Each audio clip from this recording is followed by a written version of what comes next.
In the last 5 or so years, we've seen a surge in systemic and corporate antagonists used in mainstream media. Vought International in The Boys, both the patriarchy and Mattel in the Barbie movie, Bash in Don't Look Up, numerous examples in Black Mirror, the list goes on and on. People are fed up with deeply rooted societal issues, so writers have turned to their stories as a way to get back at the real-life antagonists. And it's working. Financially, at least. The examples I provided are all projects that had massive returns, collecting billions of dollars in revenue between them. But what about in terms of just writing good stories? Here, not so great.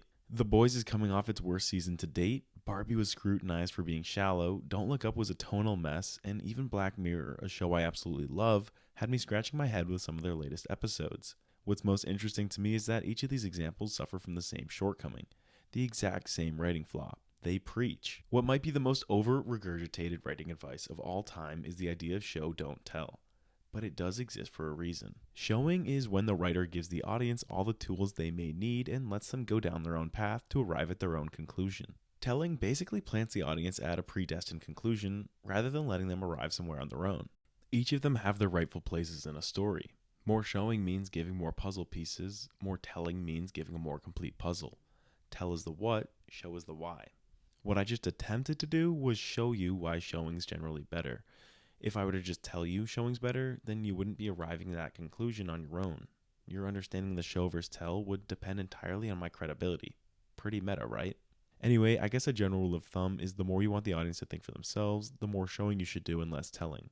But when you're dealing with a topic that's inherently provocative, and you choose to tell anyway, what you might be doing is preaching. Preaching happens when the subject matter is thought-provoking, but the story still decides to tell only one perspective. It doubts the audience's ability to think for themselves, and instead just bursts out what they think we ought to hear. And time again, these anti-corporation stories choose to preach. Anti-systemic stories are inherently going to be thought-provoking. They talk about our society in a lens that requires critical thinking.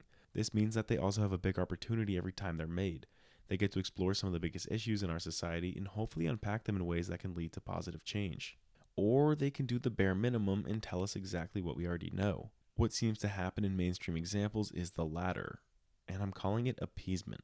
Like we talked about, now more than ever is the time to make these stories. There's high demand for calling out the common enemy. The problem is that simply calling them out isn't nearly as impactful as these stories pretend it is. Sure, it appeases the demand, but it doesn't help drive the conversation forward. In Black Mirror's Common People, episode 1 of season 7, they featured the evil company Rivermind, a subscription service for basically being alive. It serves to critique the insatiable corporate greed that plagues our healthcare system. Relevant, yes, but my problem is that it didn't actually bring anything new to the conversation. Like, yeah, we know the system's messed up because we live in it and see it every day. This episode resonated with us, sure, but did it do anything more than just appease the demand for relatability? No. The bad corporate lady won, the good common people lost, and then it ended. There's no fresh takeaway. All it did was remind me of my unpaid bills, which ironically included my Netflix one. As for the Barbie movie, its entire purpose was to continually call out the patriarchy and misogyny. And it certainly did that, over and over and over, without a drop of subtlety or cleverness or discretion. That's what preaching is. It doesn't leave any interpretation up to the audience. It just tells us straight up what it wants us to know. Don't Look Up might be the preachest of them all. It looks the camera dead in the eyes and just screams at everyone. That's not what critiquing is, that's just lashing out. Even with an issue as important and one-sided as climate change, I just don't think it's ever the right play to preach. It just comes off as arrogant and further isolates anyone you might have wished to persuade. I will say this though, calling out greedy corporations, misogynists, and climate deniers can definitely feel cathartic for audiences who have to deal with them in everyday life. However, the benefits stop when the credits start rolling because they aren't actually advancing the conversation. I hope it's clear though, I'm not mad at these stories for being political. I think it's actually very important that we let our stories have something to say. The problem is, these stories kind of don't have anything to say. They're just preaching what they think we want to hear without actually exploring these topics in a thought-provoking manner. The only time it's acceptable for someone to preach is when they're telling you to like and subscribe to Squam Populous. Beyond that, it's not okay. My other issue with preaching is that it can lead to distorting the reality that it intends to fix. These stories want so badly to be relevant and true to life until it comes time to actually depicting the villains. In Common People, the businesswoman for Rivermind was one of the most unbelievable characters I've seen come from Black Mirror. I totally understand that dealing with these business people in real life can feel like they aren't even human, but there was no degree of subtlety in this episode's depiction of her. For me, it shattered the illusion of storytelling and felt like I was being spoon-fed the idea that this lady sucks. Don't Look Up is probably the worst culprit of this, but none of the other examples are innocent. I completely understand that Don't Look Up is a satire meant to critique the discourse around climate change.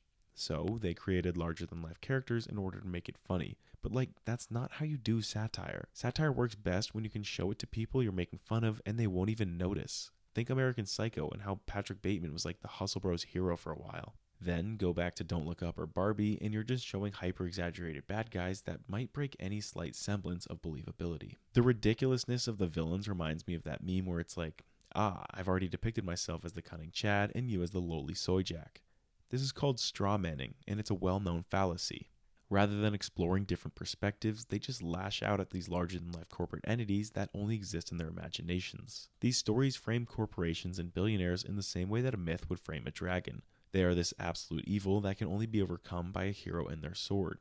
Unlike dragons, however, corporations are actually real. They're an issue that won't just go away by insulting and yelling at them. I think to make a dent, though, we have to tell effective stories. And to tell effective stories, we have to tell nuanced stories. We can't just preach, we have to explore the bigger picture. We have to show. Yet it seems like none of these anti-corporation stories will dare to do that, which is where Common Side Effects comes in. I realize that a lot of you probably haven't watched it yet, so I'll try to cover it as best I can without getting into major spoilers. For whatever reason, I initially put off watching Common Side Effects. Maybe it's because it framed itself as a comedy.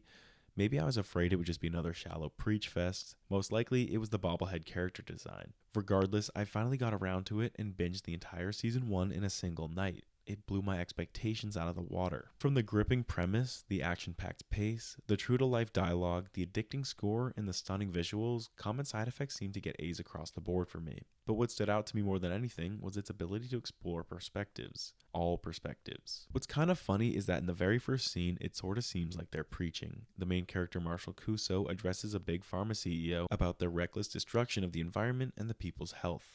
And the moronic CEO brushes him off as some crazy hippie. Right off the bat, this tells the audience what they might want to hear, and it paints the villain as some larger-than-life corporate idiot. Classic examples of preaching, right? Well, the beauty of this scene is that it immediately backfires in Marshall's face. Preaching gets him kicked out of the conference because preaching is entirely ineffective, and Common Side Effects is thankfully aware of this. Rather than a heroic tale of Marshall cleverly overcoming his corporate adversaries, Common Side Effects is instead a glimpse at the bigger picture, which means it's not giving us a completed puzzle, it's giving us all of the pieces. The cast features an ensemble of characters championing different backgrounds and perspectives. From scientists, both traditional and modern, to businessmen, both competent and moronic, to government workers, both skeptical and dogmatic, and patients, both grateful and vengeful.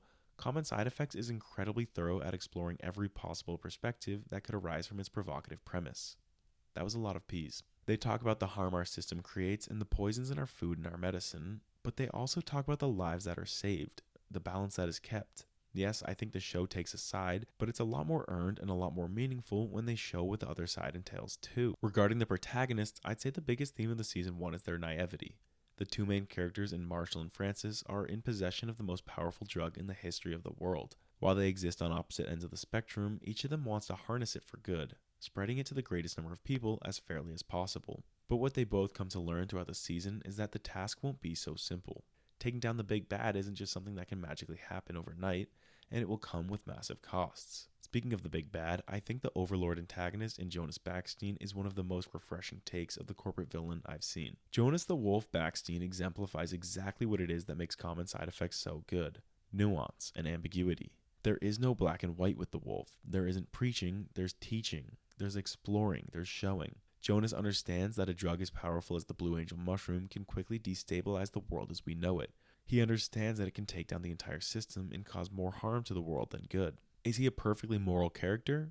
Absolutely not, but he offers a very real perspective that has to be taken into account when considering such important topics. Even with the magic mushroom itself, the show explores that it's not without its drawbacks. Few things ever are, and it's crucial writers understand this. At the end of the day, the difference between preaching and teaching is all about trust. If the writers don't trust the audience to think for themselves and reach the intended conclusion, then it shows in their writing, and that shows in the audience's backlash. Conversely, when writers trust the audience's ability to put pieces together on their own, it's rewarded with the audience trusting them back to keep making great stories. Admittedly, I don't know where the writing of Common Side Effects is going to go.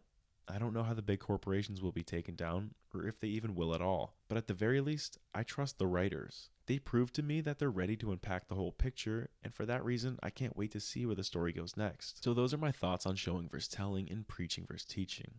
As always, thanks for watching.